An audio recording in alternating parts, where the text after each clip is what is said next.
और इसी बीच एक बड़ी खबर से आपको रूबरू करवा दें। जोशीमठ से बड़ी खबर है। बद्रीनाथ धाम के कपाट खुलने की तारीख तय हो गई है। जी 27 अप्रैल को खुलेंगे भगवान बद्री विशाल के कपाट। बड़ी खबर जोशीमठ से, बद्रीनाथ धाम के कपाट खुलने की तारीख आपके सामने 27 अप्रैल की तारीख है। भगवान बद्री विशाल के कपाट खोल दिए जाएंगे 27 अप्रैल को सुबह। वक्त भी जान लीजिए, सुबह 7:10 पर कपाट खोल दिए जाएंगे।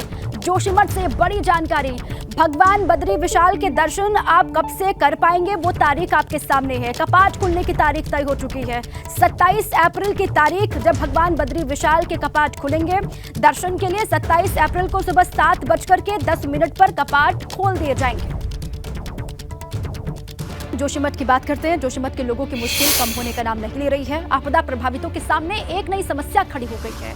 अब विष्णु प्रयाग से लेकर मारवाड़ी तक जमीन धंसने की बात सामने आ रही है। मारवाड़ी के पास सड़क धंस गई है, जिससे लोगों की टेंशन और भी ज्यादा बढ़ गई है। ये मुर्गी फार्म बना के हर महीने 2 लाख कमाते हैं। हर दिन इसमें सिर्फ 4 घंटे एक्स्ट्रा देते हैं। आपको भी ये सीखना है तो फ्रीडम ऐप को अभी डाउनलोड कीजिए।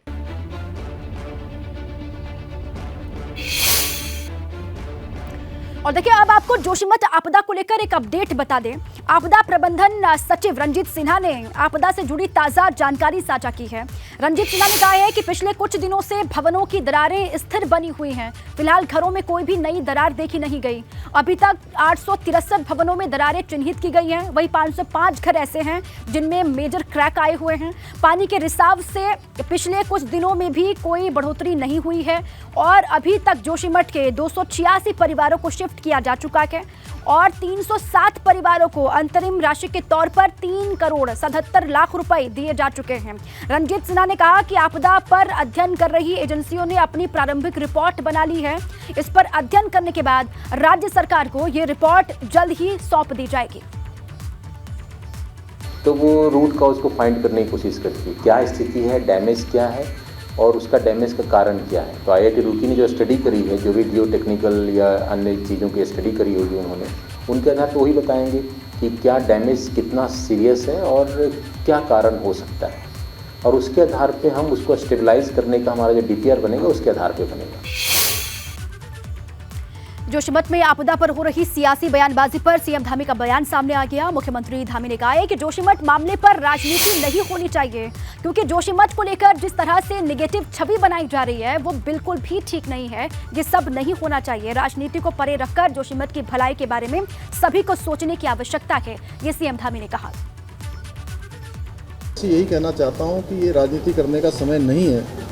सब लोग सहयोग करें, हम सबका स्वागत करते हैं। हम कोई दलगत भावना से काम नहीं कर रहे हैं। सरकार जो भी काम कर रही है वहाँ पर सबको साथ में लेकर कर रही है और वहाँ जिलाधिकारी के उसमें एक जो कमेटी हमने बनाई है, उस कमेटी में हमने सभी स्टेक होल्डरों को रखा है और उनके जो सुझाव आ रहे हैं, उनकी जो राय आ रही है, उसी के आधार पर हम आगे बढ़ेंगे। 8 संस्थान वहाँ पर काम कर रहे हैं और जैसे ही उनकी रिपोर्ट आएगी उसके आधार पर हम पुनर्वास इत्यादि की जो कार्रवाई है उसको ठोस रूप देने के लिए भी आगे बढ़ेंगे।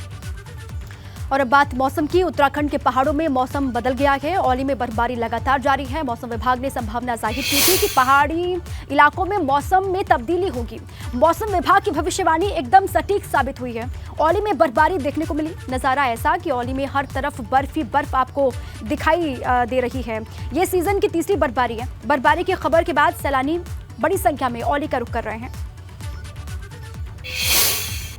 ये मुर्गी फार्म बना के हर महीने 2 लाख कमाते हैं। हर दिन इसमें सिर्फ 4 घंटे एक्स्ट्रा देते हैं। आपको भी ये सीखना है तो फ्रीडम ऐप को अभी डाउनलोड कीजिए।